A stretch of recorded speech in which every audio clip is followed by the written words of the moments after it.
चलिए खबर आपको रामपुर स्वार से बता दें, जहां रामपुर जनपद के स्वार क्षेत्र स्थित लाइफलाइन हॉस्पिटल की एक बड़ी लापरवाही सामने आई है, जिसने स्वास्थ्य व्यवस्था पर सवाल खड़े कर दिए हैं। आरोप है कि पैसों की लालच में बिना योग्य डॉक्टर के ऑपरेशन कर देने से एक महिला की हालत नाजुक हो गई।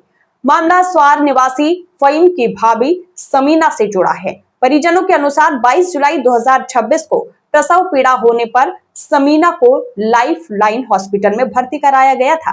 अस्पताल संचालक और तथाकथित डॉक्टर नाजिम शाइस्ता ने तुरंत ऑपरेशन की सलाह दी और परिजनों को ब्लड की व्यवस्था के नाम पर बाहर भेज दिया। आरोप है कि इसी बीच बिना किसी डिग्री धारी गायनोकोलॉजिस्ट के महिला का ऑपरेशन कर दिया गया। परिजन जब लौटे तो महिला की हालत बिगड़ चुकी थी। 24 घंटे तक अस्पताल में इलाज के नाम पर सिर्फ खानापूर्ति हुई। जब हालत और खराब हुई तो आनन फानन में पहले काशीपुर और फिर मुरादाबाद के लाल सिंह अस्पताल रेफर किया गया। वहां जांच में चौंकाने वाले खुलासे हुए। डॉक्टरों ने बताया कि गलत ऑपरेशन के कारण महिला की किडनी फेल हो गई है, शरीर में सेप्टिक संक्रमण फैल गया है और लीवर भी बुरी तरह प्रभावित हुआ है। अब महिला की जिंदगी भगवान भरोसे है। घटना से गुस्साए परिजन ने सीएमओ रामपुर को लिखित शिकायत देकर दोषी डॉक्टरों और अस्पताल प्रबंधन के खिलाफ कठोर कार्रवाई की मांग की है। पीड़ित का कहना है कि बिना डिग्री के ऑपरेशन कर मरीजों की जान से खिलवाड़ करने वालों को बख्शा नहीं जाना चाहिए। फिलहाल यह आरोप शिकायत के आधार पर है। वहीं आपको बता दें कि जांच के बाद ही सच्चाई सामने आएगी, लेकिन सवाल यह है कि ऐसे अस्पतालों पर स्वास्थ्य विभाग की नजर कब जाएगी। देखिए खास रिपोर्ट। ये क्या नाम आपका? मेरा नाम फहीम। कहाँ रहते हैं? स्वार में। हाथ में प्रार्थना पत्र है, क्या मामला है?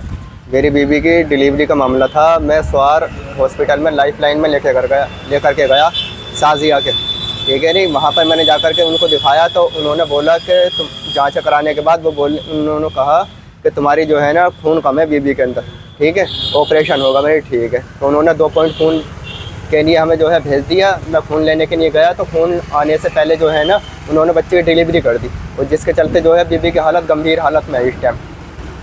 अच्छा, कब एडमिट किया था आपने? 22 तारीख को बच्चा होना था? बच्चा पहली डिलीवरी थी। अच्छा, तो फिर किस तरह की जो लापरवाही है, किस तरह की हुई? इन्होंने एक तो ये बगैर परमिशन के मुझसे बगैर पूछे ही जो है इन्होंने ऑपरेशन कर दिया, प्लस बगैर ब्लड चढ़ाए और हमारा इंतजार किए बगैर सिग्नेचर के ही जो है इन्होंने, जबकि मेरी बीबी है, उन्होंने मुझसे भी नहीं पूछा और डिलीवरी कर दी उन्होंने। तो हालात अब बिल्कुल ज़िंदगी वो मौत पर जूझ रही है इस टाइम वो। जब आपने इस चीज़ को डॉक्टर से कहा, डॉक्टर ने क्या कहा? उन्होंने कहा कि मैंने तो ऑपरेशन कर दिया, जो तुम्हें करना हो वो कर लो। आपने इसकी शिकायत कहाँ की है? सीएमओ साहब को हमने दे दी है, रिपोर्ट दे दी है। वो उन्होंने कहा है कि अभी कार्रवाई करेंगे, मगर अभी तक जो है कोई कार्रवाई हुई नहीं है। हॉस्पिटल खुला हुआ है, चल रहा है अभी भी। कितने दिन हो गए? करीब 10 से 22 तारीख से करीब 10-12 दिन हो चुके हैं अब तक, और सीरियस मरीज है बिल्कुल एकदम। आपने उसके बाद अपनी बीवी को कहाँ दिखाया? KBR ले गए थे, साहोता हॉस्पिटल ले गए थे काशीपुर में। उसके बाद जो है हम मुरादाबाद ले गए थे, फिर हम दिल्ली भी लेके गए, फिर दोबारा काशीपुर लेके गए, फिर दोबारा एक बार और हम जो है मुरादाबाद लेकर के गए उसको। किसी ने भी ये नहीं कहा कि उन्होंने कहा आपका मरीज जो है ठीक हो जाएगा। किसी भी डॉक्टर ने गारंटी नहीं ली अभी तक कि आपका मरीज ठीक हो जाएगा। क्या डॉक्टर का क्या नाम है? डॉक्टर का नाजिम, जिनने ऑपरेशन करा था, नाजिम नाम है। हॉस्पिटल कौन चलाता है? हॉस्पिटल शाइस्ता। जी हाँ। अच्छा, क्या चाहते हैं भाई साहब आप? भाई साहब हम चाहते हैं कि हमें इंसाफ मिले और इसको जल्द से जल्द कार्रवाई की जाए इस पर और बंद किया जाए इसको।